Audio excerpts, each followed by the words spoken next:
বাংলাদেশের 1,50,00,000 প্রবাসীর পক্ষ থেকে আমি কথা বলতেছি। আমি আব্দুল আজিম চ্যালেঞ্জ করতেছি আপনাকে, একজন মানুষও হুন্ডিতে টাকা পাঠাবে না, সেই ব্যবস্থা আমি করে দেব। রেমিটেজের জন্য এত হাহাকার কেন? রেমিটেজ ব্যারিস্টার সুমনে নিয়ে আসতে পারবে, রেমিটেজ মাশরাফি, রেমিটেজ সাকিব আল হাসান, রেমিটেজ আরও অন্যান্য মানুষ।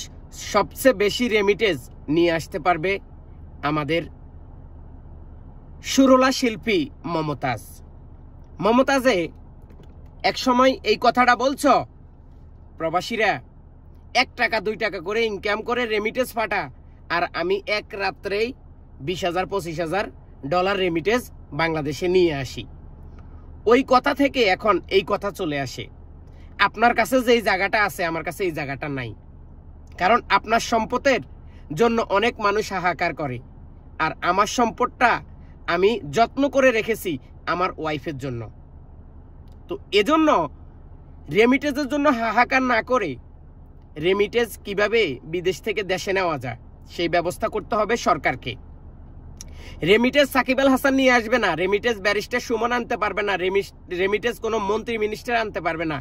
রেমিটেজ আনবে সাধারণ মানুষ, যারা কলেক্টে কলম ভাঙে, যাদের পরিশ্রমে এতদিন পর্যন্ত সুখে শান্তিতে বিদেশে টাকা পাচার করার সুযোগ পাইছেন।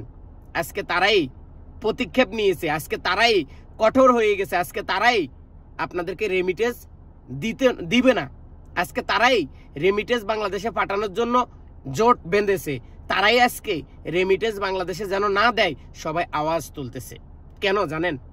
কারণ প্রবাসীদের দেওয়ালে ফিট ঠেকে গেছে। প্রবাসীদের উপর যেই জুলুম আপনারা করেন, প্রবাসীদের উপর আপনারা যে অত্যাচার করেন, এটা পৃথিবীর কোথাও নেই। একজন প্রবাসীকে কিভাবে সম্মান দিতে হয় জানেন না? একজন প্রবাসী বিদেশে যাওয়ার পর অবৈধ হয়ে যায়, তাকে কিভাবে বৈধ করতে হয় জানেন না? একজন প্রবাসীর মৃত্যু হলে তার লাশটা কিভাবে দেশে নিতে হয় সেটাও আপনারা জানেন না। ধরে নেন আমার পার্শ্ববর্তী বাড়ি, চাস্তো ভাই জ্যাঠাতো ভাই হয় সম্পর্কে আরিফ, গত কয়েকদিন আগে মারা গেছে। তার জন্য এখন লাশটা দেশে পাঠাইতে হবে, 12,000 15,000 রিয়ালের প্রয়োজন। আমরা মানুষের ধারে ধারে 10 টাকা 20 টাকা করে টাকা উঠাইতেছি কেন? সে তো একজন রেমিটেজ যোদ্ধা, সে তো এই বিদেশে টাকা খরচ করে আসছে দেশটাকে উন্নত করার জন্য। তাহলে তাকে আজকে কফিন বন্দি করে বাংলাদেশে নিয়ে যাওয়ার জন্য আমাদেরকে কেন টাকা খরচ করতে হবে? সেটা তো রাষ্ট্রের দায়িত্ব, সেটা তো দেশের দায়িত্ব। যে এই প্রবাসীকে দেশে নেওয়া দেশের দায়িত্ব, তার লাশ হোক আর এবং সে জিন্দা হোক। একজন প্রবাসী অবৈধ হয়ে যাওয়ার পর আপনাদের বৈধ করার সিস্টেমটা আপনারা জানেন না। আপনারা হিসাব করেন কত লক্ষ প্রবাসী বিদেশে যাইতেছে, আপনারা হিসাব করেন কত মিলিয়ন টাকা আসবে, আপনারা হিসাব করেন এই টাকা কিভাবে বিদেশে পাচার করবেন। সেই দিন ভুলে যান। এখন মানুষ বাস্তবতা কি জিনিস সেটা দেখতে শিখেছে। এখন মানুষ বাস্তবের সাথে মোকাবেলা করার, যে চোখে চোখ রেখে কথা বলার সেই সময় এসেছে। আমি এখনো বলবো মাননীয় প্রধানমন্ত্রী এবং বাংলাদেশ সরকারকে, আপনি আপনার পর্দা থেকে বের হয়ে আসুন, আপনি আপনার রুম থেকে বেরিয়ে আসুন, আপনি খোলা মাঠে আসি প্রবাসীদের সাথে কথা বলুন। সমস্যার সমাধান হবে 2 দিনে।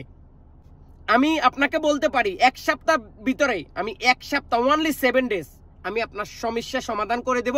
রেমিটেজ বাংলাদেশে যাবে, প্রবাসীদের কোটা লাগবে, প্রবাসীদের সব ধরনের হেল্প লাগবে, প্রবাসীদের সব ধরনের সুযোগ সুবিধা লাগবে। আমি আপনার এই কথাগুলোর দায়িত্ব নিব। বাংলাদেশের 1,50,00,000 প্রবাসীর পক্ষ থেকে আমি কথা বলতেছি। আমি আব্দুল আজিম চ্যালেঞ্জ করতেছি আপনাকে, একজন মানুষও হুন্ডিতে টাকা পাঠাবে না, সেই ব্যবস্থা আমি করে দেব। আপনি আমার চ্যালেঞ্জ অ্যাকসেপ্ট করেন। এই মাননীয় প্রধানমন্ত্রী, আমি বলতেছি একজন মানুষও ব্যাংকের বাহিরে টাকা পাঠাবে না, একজন মানুষও লাঞ্ছিত হবে না, একজন মানুষও আপনার বিরুদ্ধে কথা বলবে না, একজন মানুষও সরকারের বিপক্ষে কথা বলবে না। সেই রাস্তাটা আপনাকে তৈরি করতে হবে, সেই জায়গায় আপনাকে আসি দাঁড়াইতে হবে, পেজ টু পেজ প্রবাসীদের আপনাকে কথা বলতে হবে, মোকাবেলা করতে হবে। প্রবাসীদের জন্য প্রবাসীদের লিডার চাই, প্রবাসীদের হয়ে কথা বলার জন্য প্রবাসী মানুষ চাই। আপনার দেশে থাকা মন্ত্রী মিনিস্টার, যিনি বিদেশের সম্পর্কে কোনো আইডিয়া নেই, যিনি বিদেশে যাওয়ার পরে এসিতে ঘুমা, যিনি বিদেশে যাওয়ার পরে 5 স্টার হোটেলে ঘুমা, তিনি কি বুঝবেন প্রবাসীদের মর্ম? একজন খেতে খামারে কাজ করা প্রবাসীদের আপনাকে খুঁজতে হবে, একজন ওই রকম মানুষ আপনাকে বেছে নিতে হবে যিনি প্রবাসীদের জন্য কাজ করবে। সবাই ভালো থাকুন, সুস্থ থাকুন, ভিডিওটা সবার সাথে শেয়ার করুন, দেখতে থাকুন ইউটিউব চ্যানেল, যুক্ত থাকুন আমার ফেসবুক পেজে। আল্লাহ হাফেজ।